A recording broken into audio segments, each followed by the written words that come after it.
Hello, welcome to AWP's Reading and Conversation with our 2021 Sue Silverman Prize for Creative Nonfiction winner, Anne-Marie Oomen. I am delighted to be here with her and all of you out there. This is the first, and I hope will be a series of these events with our future winners. And thanks for having me. You're very welcome. Thanks for coming. I'm glad you could be here. Yeah, it's great support. Yeah, thankful.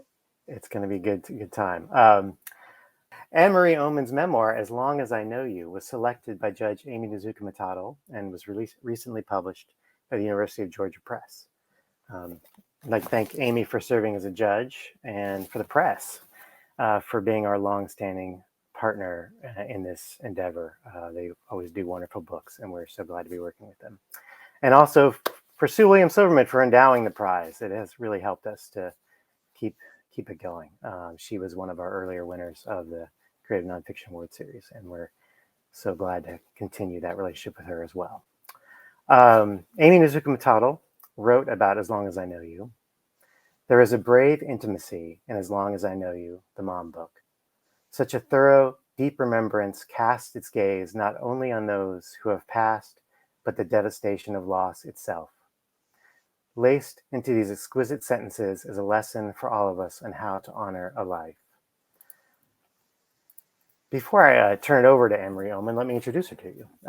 She's a Michigan writer. She is also the author of 6 previous books, including the memoir Love, Sex, and 4-H, House of Fields, Memories of a Rural Education, the essay collection American Map, and Uncoded Woman, a book of poems. She's also a playwright. Her 7 plays, including Northern Bells and Secrets of Loose Talk Tavern, and the editor of 2 collections of nonfiction. She is also founding editor of Dunes Review, Northern Michigan's literary magazine, and a former president of Michigan Writers Incorporated. Additionally, Anne-Marie teaches in the Solstice MFA in Creative Writing at Lasalle University in Massachusetts, and at Michigan's Interlochen College of Creative Arts. Anne-Marie, welcome, and I can't wait to hear you read for us. Thank you so much, Jason. I really appreciate it. And I just want to say also my sincere thanks to AWP for hosting this and for all of the work that you do for the recognition of these books, all of these books, not just mine, and also to Sue Silverman, who is a model nonfiction writer for so many of us. Yes, she is. And also to Amy for her response to the book. So thanks all for this beautiful opportunity. I'm really grateful. Great. Oh, I'm glad we get to do it. Thanks. Yeah. I will start with the reading of segments in order to create a little bit of an overview of the book. Its subtitle is The Mom Book. And as a result of that, it's the story of my mother and me. We were at loggerheads most of our lives. We had very different expectations of each other.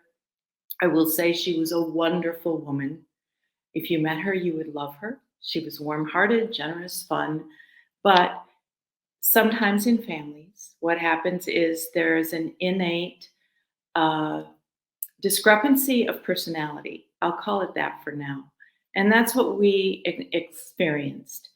So the book opens with my father's death in 2010. And it's a chapter it's the prologue. It's called Cessation. And we have just witnessed his passing. And the family is all together. And this is a moment of reckoning for me. So in this, it's just after he has died. The world shifts back. We are half orphaned. Our family stands in a hospital room that is a field of silence, now all about her, my mother. She remains, parent, elder, and now widow. She is drive, control, shame, power, mourning, distorted love, all of it. And also suddenly, I know this more deeply than anything, she is alone. And now an intuition springs from connection that has always been knife sharp between us. Her solitude will be specific, demanding. And mothers should have that. These women who gave us life, who raised us up, who wiped our butts. But hers is beyond me. For one simple reason, I have not been a good daughter. And I don't intend to start now. The pattern was set long ago and can't be marred by breath or unbreath. Except I know nothing of the work of grief. Except I know nothing really of her or of myself. So that's the setup that begins. And then the book moves back and forth between memory and the process of learning that we will be involved with her care. This next segment is from Buttons, which is an early memory. And I am in this trying to grapple with our relationship even when I was very young. Buttons. Childhood, rivered with need, with talk that pools under the talk that talks. Childhood is about money, not enough, not enough. Childhood is my dad wanting to plant some new field, but there is no money for seed. The cows have been sick and the vet will not come. Machinery is broken. Somewhere beyond us, something called communism is spreading, and an atomic bomb might right now be in the air falling. The Russians can do that, they say. And there is no money. And now it seems we have a farmhouse of holes. My mother is worried about the holes, our shoes with holes, shirts with holes, sweaters and coats with tears like mouths open and panting. Holes. The fronts of our coats flap like doors in wind. Winter is coming. I am not yet 10, but I have already been taught that the world is round. In science class, I have seen pieced together pictures of the world from those rockets that entered space for the first time and sent back photos. So if you strung them together, you could see the curve, supposedly proving at last that this place is not flat, but round. I don't believe it. Too scary. I know it is false, like the fake money in Monopoly. It just looks a little real. If you climb the hill beyond the barn, you can see all the way to the lake, the edge, flat. But then, why does the lake disappear? My mother's question is full of the holes where knowing lives. Because you've come to the end of it, I think to myself. Don't say it, don't say it. Because where the sky starts, that's the end of the world. Don't say it, don't say it. She'll be mad for my sassing. And as though she has read my mind, she says, no, something's always past the edge. And what happens there, Mom? My hands turn cold, the things I don't know. My heartbeat turns into the sound of rain.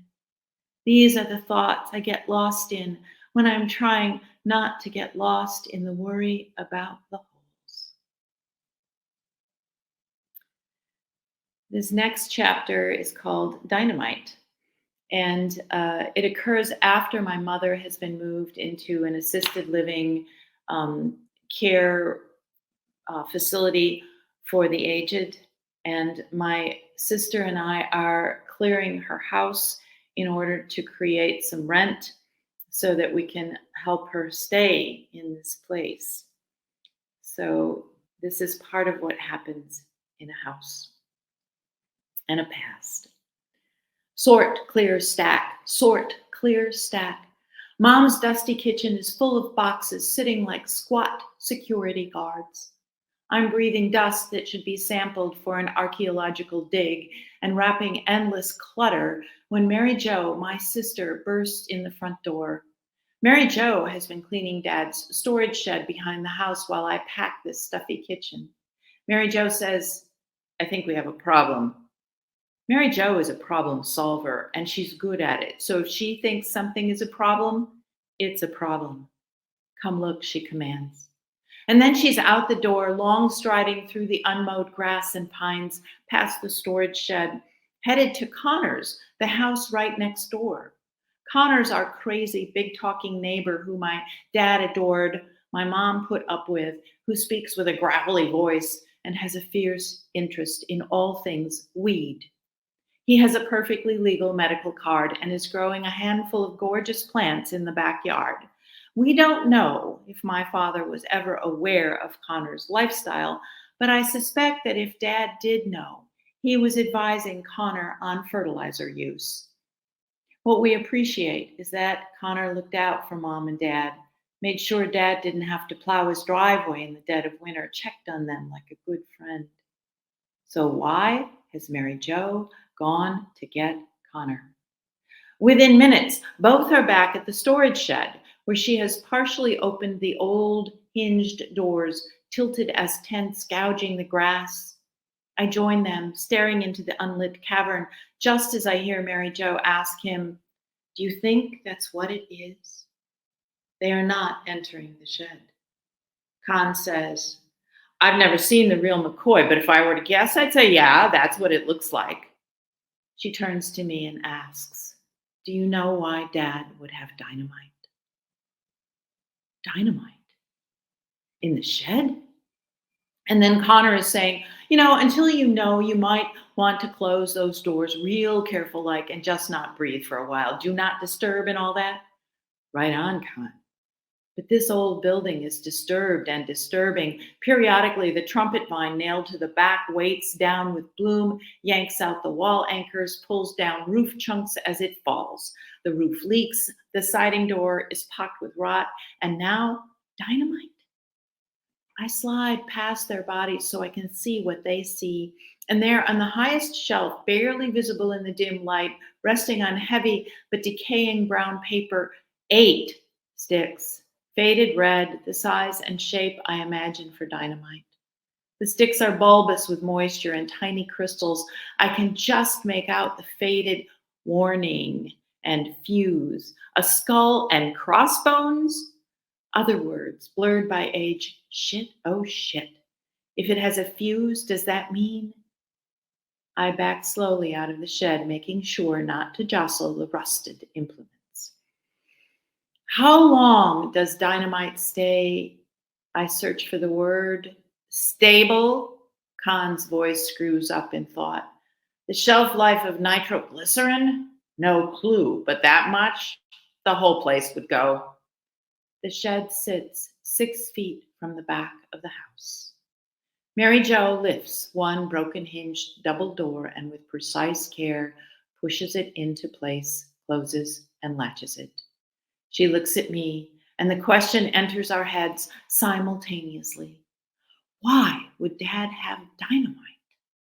And when we voice this to the man of the hour, Khan throws up his hands, palms out. I don't know, but you better let Tom and Rick know.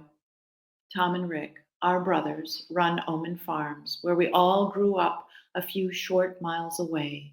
The farm that my father and mother ran, and from that small farm, my brothers built an operation known throughout the region. Though they were creating a success, Dad shook his head at their progressive risks. Dad was a cautious man. So dynamite seems utterly out of character. Mary Jo asks, "Isn't that stuff outlawed?" And Khan grins, "Yeah, like since the 70s, federal." Dad kept an unstable explosive and broke federal laws? Oh, Khan's right. This is not something to handle on our own. This is a family affair. I text my brother Tom. Found what may be dynamite in Dad's shed. Can you check ASAP? We head back into our parents' house, and Khan heads home, hollering over his shoulder, "If I hear a big noise, I'll know what happened." I'll stop that one there. And then this excerpt is from the title chapter, As Long as I Know You. And it's based on a conversation between me and my mother about mortality. I had just read Atul Gawande's book, Being Mortal, in which he finally asked his father that tough question: what makes life worth living? What is it? And his father tells him that it's if he can be in a recliner and eat chocolate ice cream and track a football game, he wants to live. And that kind of precise answer was something that I needed too, but my mother didn't like to talk about death. But I finally find we have to do it. And this is the excerpt. She's finally signed all the right papers, but I have never asked her this. What makes her daily life worth living? What I know, even though I helped create this life, I would be hard pressed to live as she is living.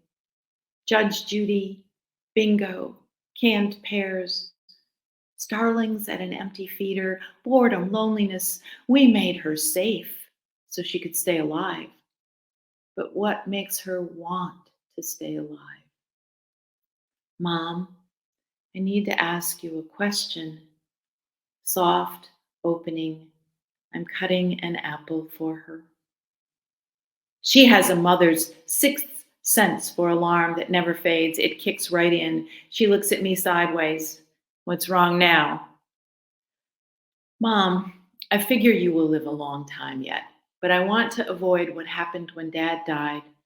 Us trying to figure out what to do if you couldn't tell us what you want.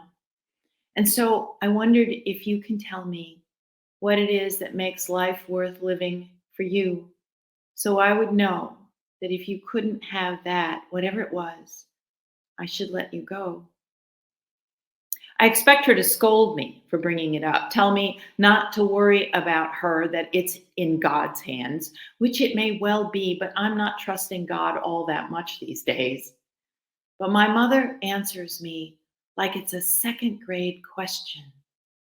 Oh, if I didn't know you, she says. I sit back. So if you didn't know, couldn't like interact with people, I want a more nuanced explanation. As long as I know you, she says. She'd said it right the first time. Does she realize how this changes who we are? And I'll stop there.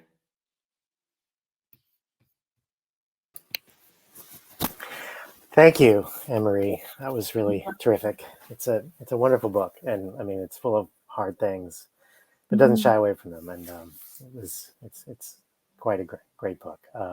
Thank you. And it's really nice to hear you read from it. Oh, thanks. Yeah, I enjoy it. Yeah. yeah, good. Now that it's all done, I enjoy it. Yeah, right. No, you're great. You did a great job reading it. I thought I'd start with just asking you sort of a larger question about a memoir and autobiography in general.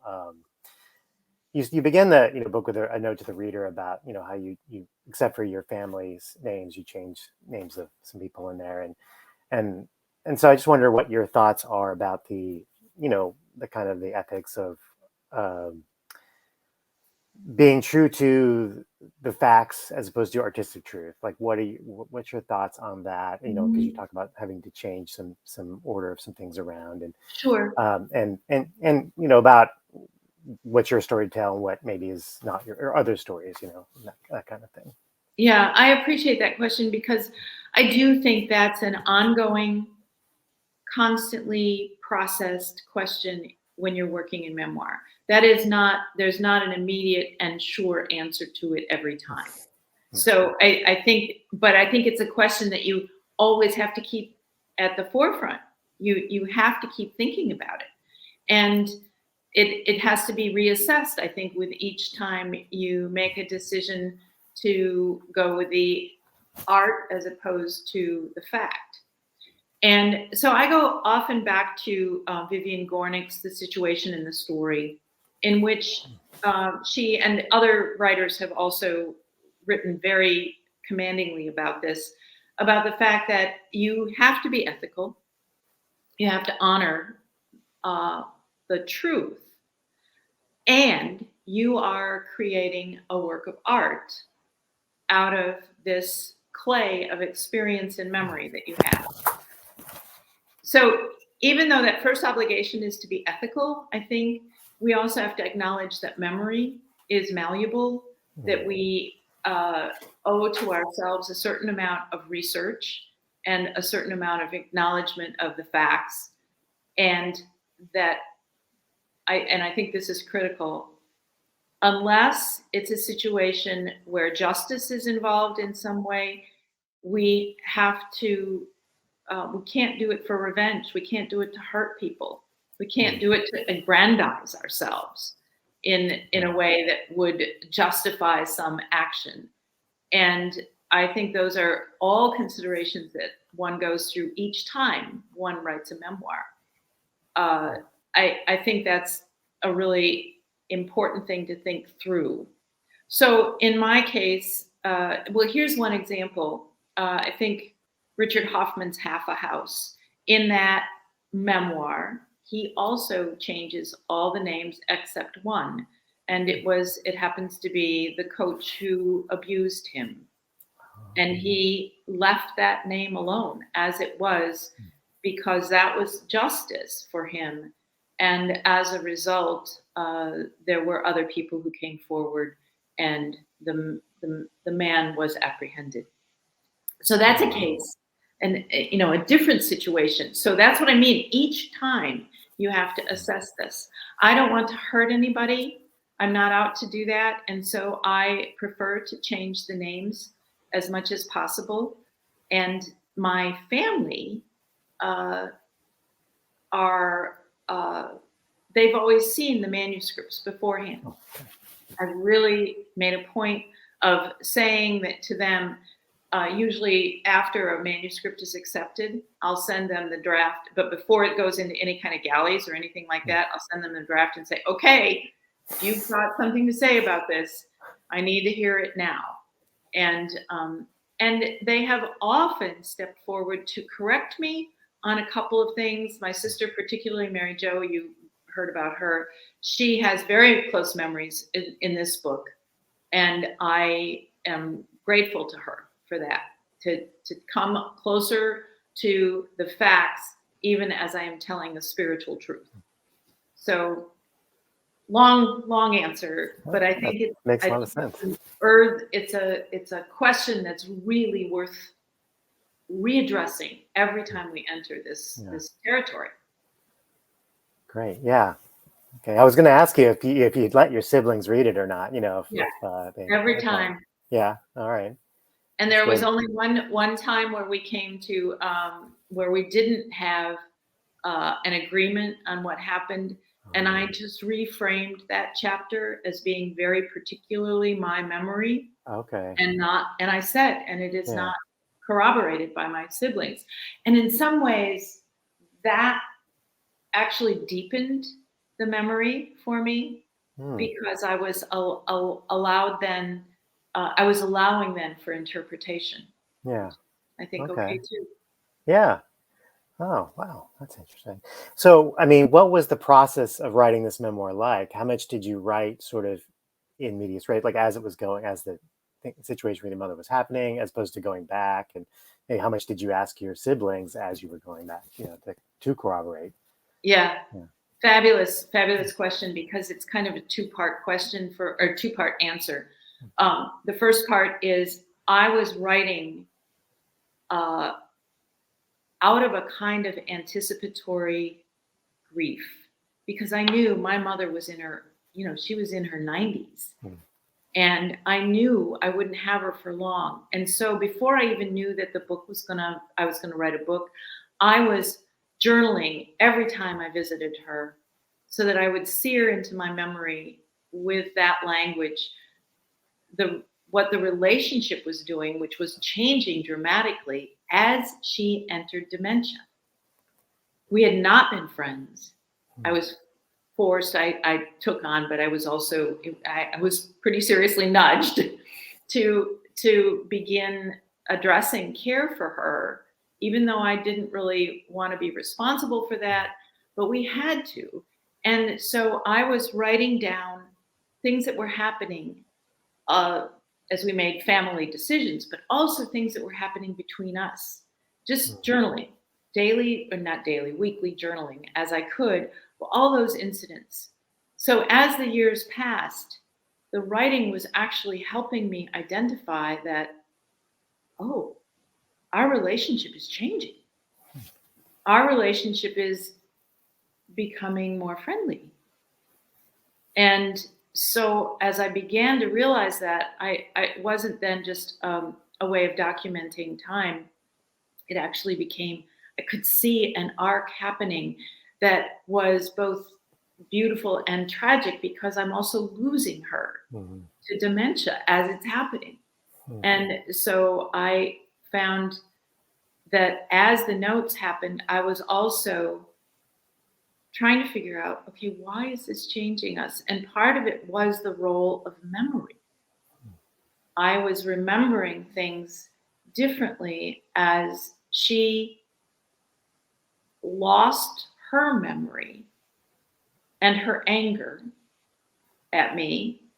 So in that open space, I could reassess what she had been and how hard she had tried and how many fears she must have experienced to have someone like me as her oldest daughter, who was independent and willful and, you know, all those things that cause trouble. and, Yeah. and so as I'm losing her, I find a different way to remember. So the memory plays in then. And so it's the two prongs. It's what's happening in the moment that I could build the chapters from, a present in the moment. And then the second part of the way our interaction was triggering memory. Okay. Did that, I mean, affect like how you constructed the book? I mean, the chapters are mostly shorter, you know, a few pages, some a little longer, but you know, mostly short. And what about that? I sort of made sense to you in writing this book, like constructing them that way.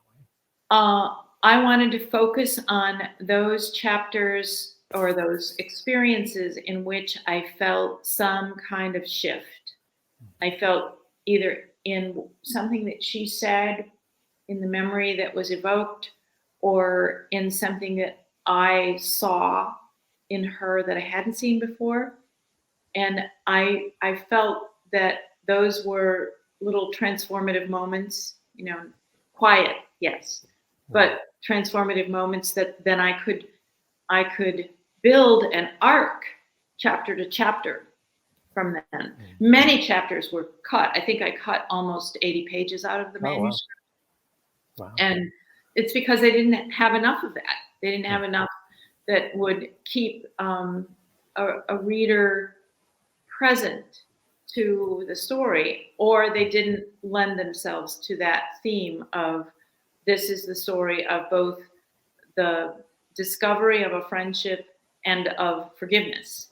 So I needed to have, I Yeah. needed to choose according to that criteria. Yeah. Does that answer? Did I answer? Yeah, that makes a lot of sense as far as, you know, putting this particular book together. Like, how do you, you know, what, and telling this story, like what is Yeah. appropriate for this story as opposed to, So, and that you asked earlier about reordering, that yeah, was some of the chapters afterwards. I went, oh, if this one actually comes first, it supports the escalation of that friendship, mhm. because it wasn't a straight line, Sure, yeah, you and I know. mean nothing ever And is really, but but in yeah, creating narrative, yeah, the reader appreciates a straight line. yeah, And it's one of those things where I ask again, okay, does this hurt anybody if I change the order of this? Does this mar the truth that I'm trying to tell? And it didn't seem to me that it did. yeah, So the reordering seemed like a natural way to meet the needs of the reader. right, yeah, that makes a lot of sense to me. Yeah, um, great. Well, there's a particular chapter that I Mhm. enjoyed. I think especially in post garage sale blues, and I was hoping maybe you'd read it for us, and I'll talk about why, and ask you some things about it. But if you wouldn't mind reading it, that would be great. Sure. Uh, it's just after we have finally cleared my mother's house. It's now empty. We are now, and this is a really difficult moment. It's been a really difficult, because it means finally that she can't go back. that what she wanted most of all was to stay in her own home, and we could not. We tried and tried to figure that out, and we could not figure it out. And so we needed to rent her house so we had enough money to support her staying in this home. And this is the night we go back to my sister Mary Jo's house, and we burn the papers of their house, of their place. And I am going to start about halfway through, I think, if that's okay with you. Yeah, sure.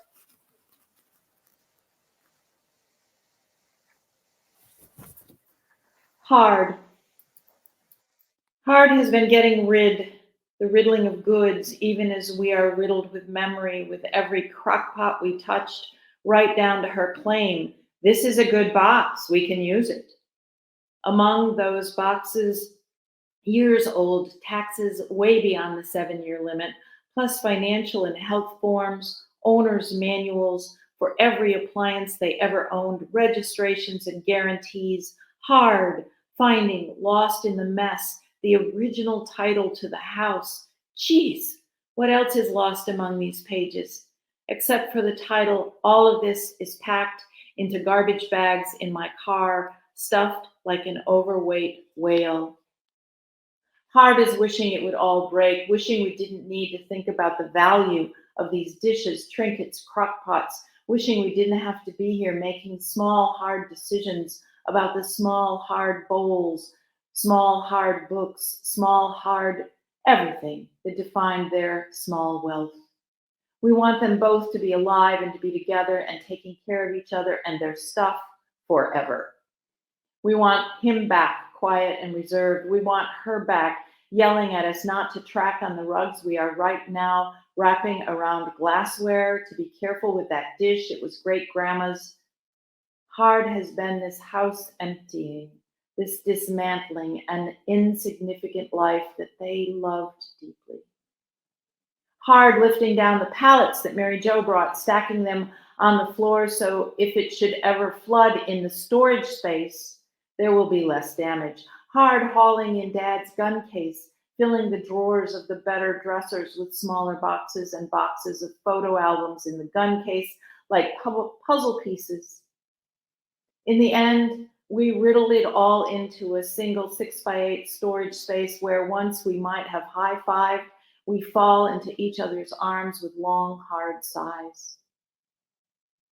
We have transferred the stuff to the space, but nothing fills our emptiness. We stand before the open door in the October cold, and then we pull it shut, slamming it on the concrete floor. We lock the door and double check. Both keys work. And then there's one more thing. That October night, Mary Jo and I burn their papers.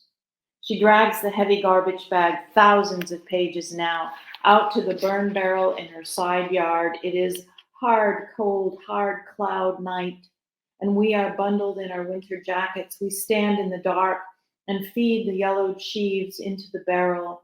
The smoke is not sweet, but chemical as sudden angers. Sparks fly up into the dark, a fierce hot fire erasing their past, chronicles of their money, balance sheets of their simple lives, years of taxes and receipts for every hard little thing from groceries to a new pump which never worked right.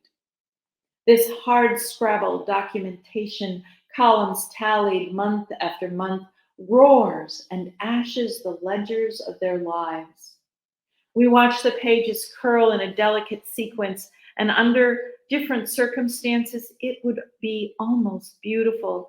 Page after page brightening, the letters suddenly illuminated like souls, then collapsing, some physics of immolation careening through the molecules of Mom and Dad's canceled checks. Sometimes the fire wants to smother itself, to lose momentum. We've thrown on too many pages at once, and when that happens, Mary Jo stirs the barrel with a long pitchfork, and then a rush of brilliance, shards flourishing to the starless dark. On each rush, a reckoning. We stand present to each other. I study Mary Jo, her hood protecting her hair from the ash, and suspect this may be even harder for her than for me. Her relationship with Mom was even more difficult, more fireful, and in some ways more attached.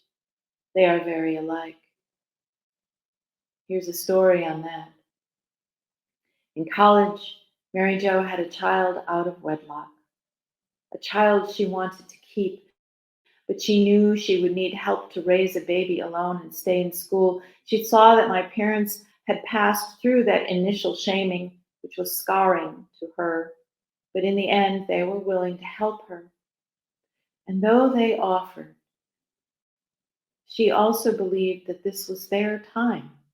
After all the farm work and child rearing, their freedom from all the responsibility and hardship. And in one of the most generous gestures of sacrifice I know, she could not ask it of them. Eventually, with immense sadness, Mary Jo gave up the child for adoption. At the time, and in real ignorance of what that would mean, I silently agreed, not because I didn't want Mary Jo to keep her baby, but because I saw it differently, where Mom was in her life, in the throes of menopause so furious it had brought us to our knees, praying we would survive. What had been monthly headaches, nervousness, short-tempered irritability turned into bleeding that was nearly hemorrhagic, and mood swings that had spilled into unpredictable random rage. It was the 70s. Even then, we didn't realize that what Mom needed was help, real medical assistance, medication, counseling, and perhaps she didn't either. Even if we had suggested, she would have refused. This is what women put up with, she said. Offering it up to God was the only thing she knew how to do. Thus, though she loved her daughter, hers was likely a compromised offer. Later, I realized that she would never comprehend the full reason behind Mary Jo's refusal of their help. It would mar their lives forever with a regret neither of them could forget. And later, it would draw them together in pain. This is not my story to tell, but it is one story of many that hangs in the air with my sister and me as we burn the taxes. The light burns over us, shadows of memory flicker a leaf-riddled lawn. We could be Macbeth's witches. We could be dark minions coming to earth, but we are plain and tired women burning our parents' rubbish and trying not to think what our history means. Our mother's house is empty now, her stuff reduced to a hard 5 by 10 storage space. She will never go back. We are coming to the end of this hollowing out, facing the season of incoming cold. This is the hardest place. This yard where we stand before the heat of those soft pages with their hard numbers, the net worth of their lives up in flames. We watch the pages shrivel in their brevity, the archive that we create if we are citizens of this world, all disappearing up in smoke. Finally, the rusty barrel is so hot and old that on one side, the fire burns through the lace rust of the old metal, and suddenly the top collapses onto itself like closing a telescope.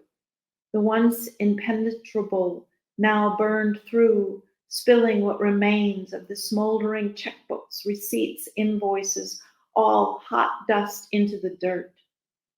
We let the fire die. We stumble into Mary Jo's kitchen, stinking of acrid smoke, and we drink beer, fast and hard, until at last we fall into a hard-earned sleep. Finally, in that barrel, the hard shapes turn soft, softer, turning to nothing, a history lost. Thank you. Thank you for reading that. Yeah, I think it's the poet in me that particularly was drawn to that chapter, because I think maybe it's the only time in the in the book where you use a rhetorical device kind of throughout, like, there's the repetition of hard is this, hard is that, as a way of talking about what you have to go through. And I mean, it was really appealing to me. But it maybe when it comes sort of right dead center in the book, actually. And so I was curious about your, decision to sort of write this chapter that way, and like what sort of the uses of like lyricism versus sort of realism in this when you're trying to tell this story. Like, can you, because it's probably risky to like you could go too far, I suppose, and be lyrical and risk maybe romanticizing things. Maybe, I don't, it's just some of the things that came to mind. Jason, you are so on in your perception. Oh, thanks. It comes absolutely in the middle of the book. It is the turning point. There's no turning back on the route that we have finally come to with my mother. There's no changing the direction now. And I knew that chapter was a chapter of darkness. And so when I was going through my journals again and came to this remembrance that we had burned all the, today we burned all the tax forms. And I even remembered that I had a picture of my sister stirring the fire. I mean, I don't know why I did that. It was kind of eerie. It was, November, so it was close to Halloween. Yeah. And I went back and really studied that. And you are right. It led me, not right away, but as I went through the process of writing, to realize this chapter can't be like all the other chapters. This chapter has to have that lyrical element, a lot of anaphora. I had to find something to show that we were in the middle of a really difficult transition for ourselves, as well as my mother, of course, being in that transition.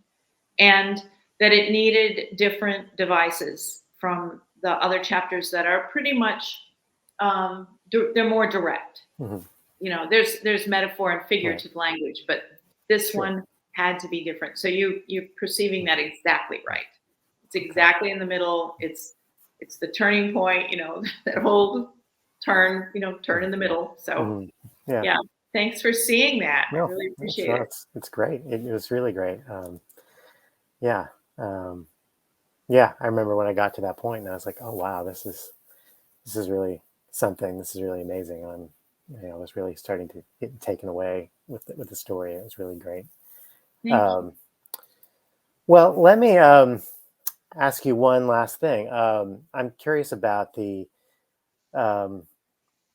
pathway to publication for this book. We talked about how you constructed, how you wrote it, but as far as coming to now, it's finished and to publish it.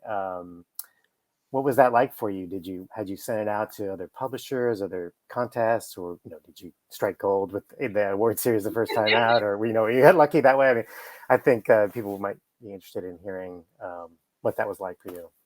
Thank you for asking.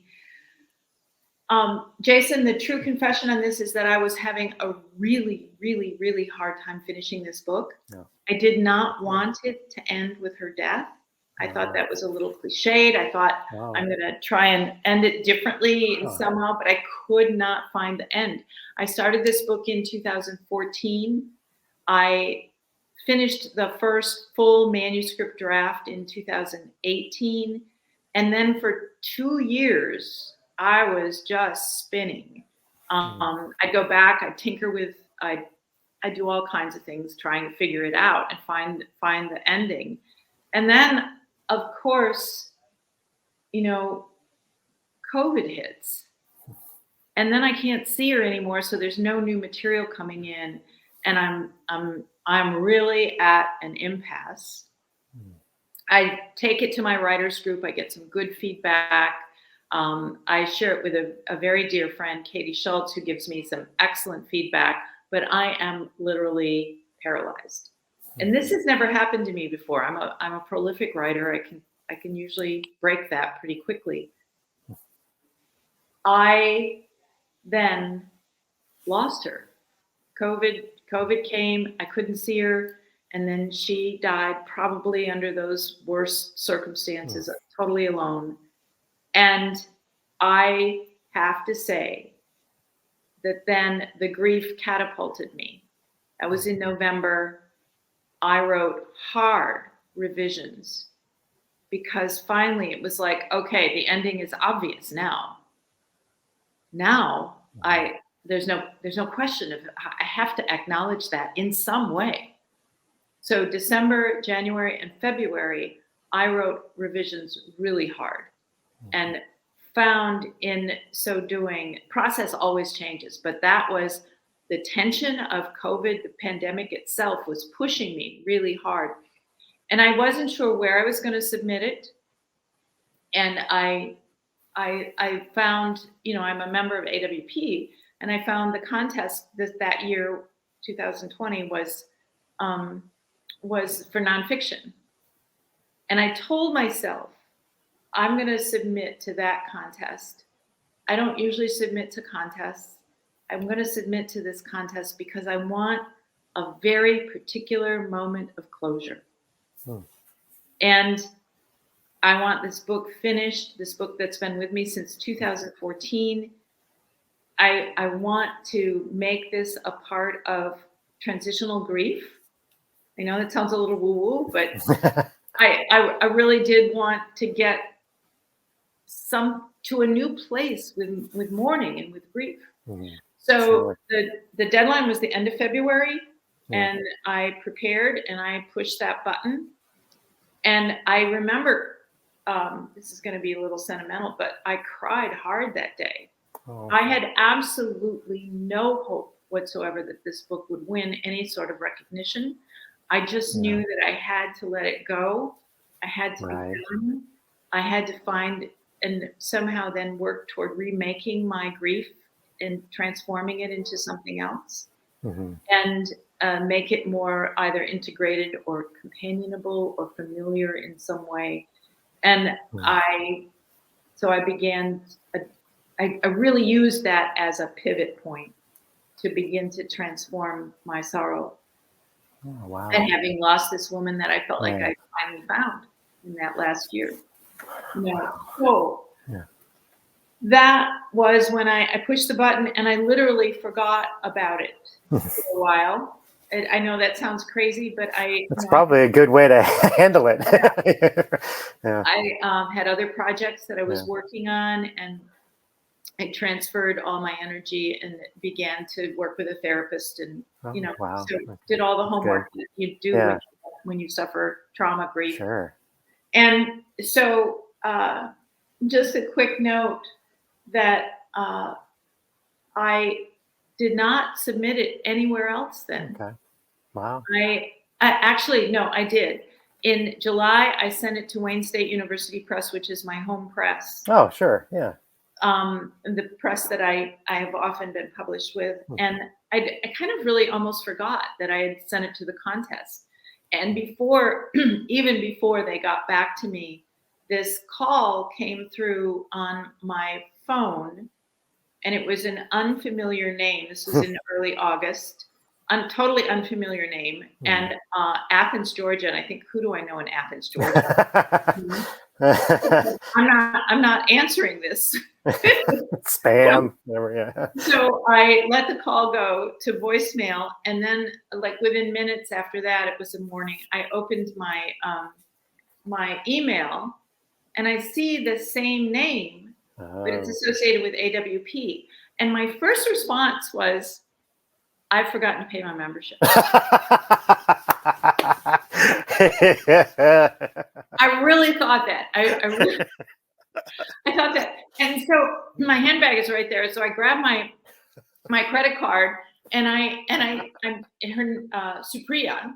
I call Supriya back with my credit card in hand, thinking I've done something like I've missed something important that I don't know. I was just moving. Yeah. And then she told me what that the manuscript had won the prize, and I don't know that I've ever come so close to hysteria on the phone. I was in absolute tears. I mean, I was just bawling because I couldn't. First of all, I didn't know if I could believe her. Yeah. And then I realized, okay, this is really happening. And then just total shock. just total unadulterated shock that this book had been catapulted into this place. And then absolute relief and gratitude and more gratitude. So that's the story. Wow, great. Yeah, what a great ending to that. Thank you. Well, that's awesome. Thank you. You're welcome. Thanks so much for joining us tonight. I am so, just again, my shout out to AWP and University of Georgia Press. And just, I feel like, I'm just going to say one last thing here, that now, because of you and because of this program, I really believe that beyond writing good books, books should do book good. They should do some book good in the world. And underpinning, of course, this whole book is the crisis of elder care in this country. And at risk of sounding old school, there's a population of boomers moving through this our nation's population right now. And this issue of elder care is going to become even more and more important. True. And so by opening a conversation about elder care as a result, maybe this book can do some book good. Yeah. And for that, I owe you that additional debt of gratitude, that maybe there will be conversations that rise about elder care and how we manage, because unfortunately your generation is the one that's going to really take this on the chin.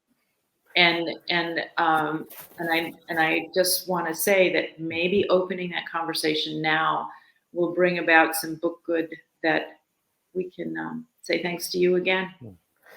Well, I hope so. That'd be great. I mean, it certainly, it wasn't a thing I spent a lot of time thinking about myself. And so it really did me some good as to thinking about these things and what may come or may not with my own parents, or sure. Just, just to be better aware of it is a good thing.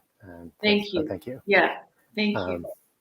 Well, again, this was so great. I'm looking forward to hearing you again at the conference. You'll be reading with the other award series winners, right? And I'm so excited to meet them. It's going to be fantastic. So out there, audience, if you're coming to the conference, and you definitely should, come to this reading and get to hear Anne-Marie again, along with our other award series winners from 2021 read from their terrific books. So again, thank you. And thanks everyone for coming and listening. Thank you. Have a good night. Take care. Bye-bye.